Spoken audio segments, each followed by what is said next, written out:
It has been a wild ride over the past couple of years to chronicle the downfall of the once powerful MCU, the fact that they could release any film of any varying quality and it would hit the upper echelons and sometimes succeed over $1 billion. And now, well, they ain't coming close with anything. A lot of people are thinking that Deadpool and Wolverine might end up hitting that mark, but in actuality, you got an R-rated film from a franchise that has never done above $800 million, and that was during the halcyon days of the superhero craze. I don't quite think so, man. It's not going to get to that point. It might end up hitting that same benchmark, and maybe with a couple of patented Disney funny money tactics, might come close to it, but that's where I'm staking my claim on that one. But when it comes to the creators, in order to try to really express as to why their ideas, why their films aren't quite up to snuff, aren't quite performing the same way that they used to, we have heard exaggerations, complaints, and hell, just outright excuses from these people without taking any personal responsibility. Earlier this week, we talked about the Russo Brothers, Joe and Anthony, who helmed some of the most successful and the most successful outings in the MCU, hopping on the bandwagon and really crafting a masterpiece with Captain America Civil War, and then of course were responsible for Avengers Infinity War, the best Avengers movie, and of course the directors for Avengers Endgame, the worst Avengers film. But now that they don't really have a horse in this race, the fact that they have departed Marvel, until, of course, all the key jangling is done and they can go ahead and be self-referential to themselves and bring back the Russos in some sort of a nostalgic context, because that's all they're doing at this point in time. We'll have to wait for the announcement on Secret Wars with that if they can't trick Sam Raimi into directing that. But anyways, Russo Brothers talk about the failure of Marvel Cinematic Universe films, blame the flops on a generational divide. Yeah, we talked about this before. Yeah, them saying, oh no, it's a different time, franchises, it's just a part in time where it's just fatigue in general, right? The superhero fatigue question was around long before the work we were doing. Was it really? Were people talking about it back then? Or did we see certain superhero films, like the 90s Batmans? There was a reliable string of superhero films that were coming out during that time, and then that just stopped dead in its tracks. Why? Because they were written poorly. And then in the early 2000s, you had some of the Marvel films that were out there under the Fox and Paramount banners, and then they just kind of stopped immediately, or were rather cut off by a much more mature, well-received Nolan Batman. The Nolan Batman trilogy that just ended up really being a watershed moment. It ultimately, down the line, crippled DC because they hired an absolute child to try to parrot Christopher Nolan's style, but more on that in a future video coming out within, I think, tomorrow or something like that. Don't worry about that. Don't worry about that for right now. But every time that there's a superhero fatigue, the underlying issue is always there. They're written like ass, bro. Like, let's just address the elephant in the room. There wouldn't be fatigue if they were written well. Okay, people would still be going to the theaters. People would be eagerly anticipating the brand new Captain America that's coming out in February.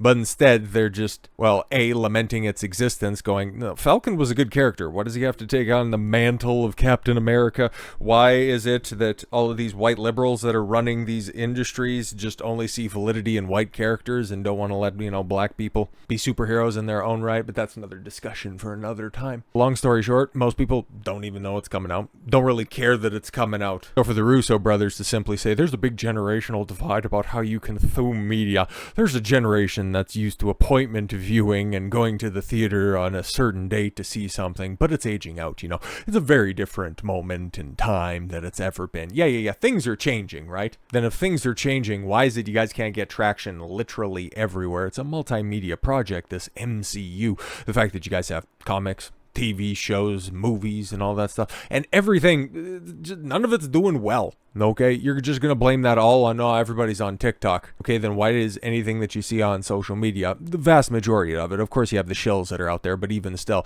they're the ones that are up there raising the alarms going, guys, this isn't quite as peak fire as I tried to make it out to. And you know what, when I was saying everything was absolutely fantastic during phase 4, now we can look back, and now that it's fine to criticize it, now I can say that it wasn't really that good, and phase 5 hasn't really gotten off to a great start, just all of the shills that are out there. And then of course announcements like this, where you're going to have a female-centric X-Men film, like, whatever, bro. I don't even know what to do with that. That's just so stupid. And the fact that I could totally see this happening, even though the X-Men in their various iterations are as diverse as you can possibly get. Nobody cares about that. Just make a good X-Men film. But you know what? Marvel's going to Marvel. The MCU is going to MCU. But until we get more information on that, we can't really talk about it. But you know what we can talk about? When somebody provides a breath of fresh air, and that would be in the form of Chris Hemsworth, okay? Thor. Oh, Thor? He's had 4 films. 2 of them were well received. I'm a big fan of the first one. I like it a lot. And that's not even, you know, retrospectively going, well, in comparison to what we're getting to. No. I liked it. I've liked it for a long time. I defended that movie for a very, very long time when people thought that it was the worst of Phase 1. Like, you do understand that Iron Man 2 does exist. It's probably my second It's right up there with Captain America. Like, Phase 1 is great, by the way, on its own, by itself. There's not a terrible movie in its midst. And it's probably, for me, the high watermark of the entire franchise. But coming back around to Thor and Chris Hemsworth is a legit movie star. He is somebody like Robert Downey Jr., you know, who kind of transcends the role. When you take a look at everybody else who is, you know, a top tier member of the Avengers, well, Chris Hemsworth, he's kind of Captain America and not a movie star. Well, take a look at everything else that he's done, and you can just go ahead and reference the fact that he couldn't even make a rebooted Buzz Lightyear work. How do you mess that up so catastrophically? Oh, right, because you have no charisma outside of being Steve Rogers. But Chris Hemsworth, who was a relative unknown at the time that he assumed the role of Thor, has catapulted to bigger and better things. And he does so with a level of charisma and authenticity that outside of RDJ, nobody else really possesses in that franchise. So while it's interesting to see somebody linked with Marvel take accountability for a flop, it's not exactly all that surprising. That's going to be coming from Chris Hemsworth, so shout out to him for this. Chris Hemsworth thinks Thor Love and Thunder was a miss. I became parody of myself.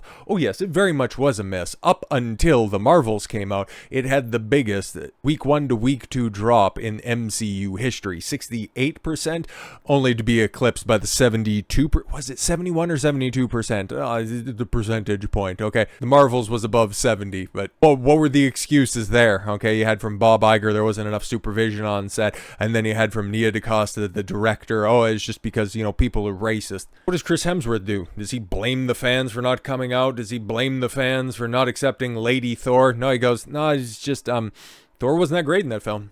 He kind of let everybody down. It's great. You know, good on him.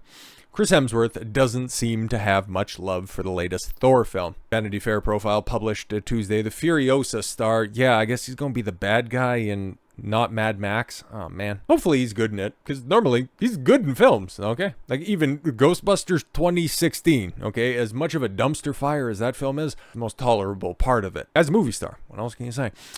Said he feels he dropped the ball with 2022's Love and Thunder, fourth standalone movie for the Marvel superhero.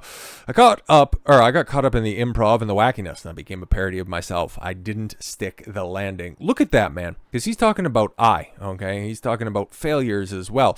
He's not offsourcing it, even though he didn't write it. I'm sure I think he had a producer credit, but he didn't say, you know, the material just wasn't there.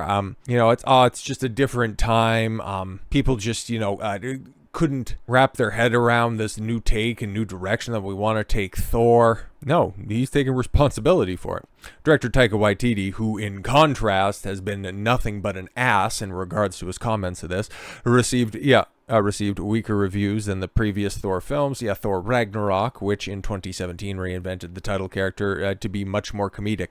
Yeah, to his detriment, to his great detriment. People like Ragnarok. People also despise Ragnarok, but even for the people that don't like it, even for the people that like it, you think that The Love and Thunder is a considerable step down, and you just take a look at the credits and realize that Taika directed both films. He did in fact direct both films, but he wasn't the writer on one of them. I'll leave it up to your interpretation to figure out, you know, which one he was the writer for. But Love and Thunder, many critics felt that Waititi went too far in that direction, resulting in a tone that was overly silly. No, it was a plot that was absurd, characters that were absurdly developed, in the fact that you had Christian Bale Okay, quite possibly the best working actor out there, and he had him play 3 variations of Gore. Like, what are you doing? You had one of the best Thor villains, and you pissed him away like that. Man, it's tragic what they did right there. That's a great...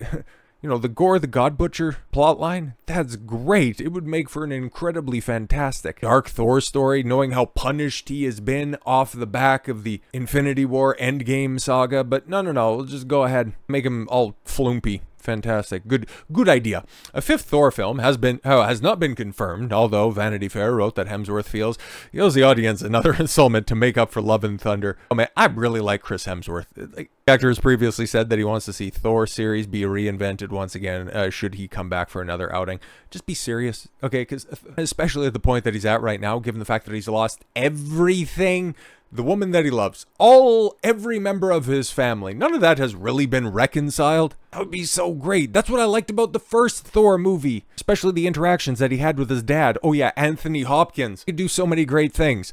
But that's been kind of the story of the downfall of the MCU within the past few years. They had so much great source material, but they wanted to go ahead and rush in order to capitulate to this modern audience because there's a generational divide, and therein lies the problem. Their attempt to grasp for a new audience, they jettison their current audience. And when you take a look at what they had with their current audience, it was the most successful franchise in cinematic history. So you did it to yourself, and now you're reaping those consequences.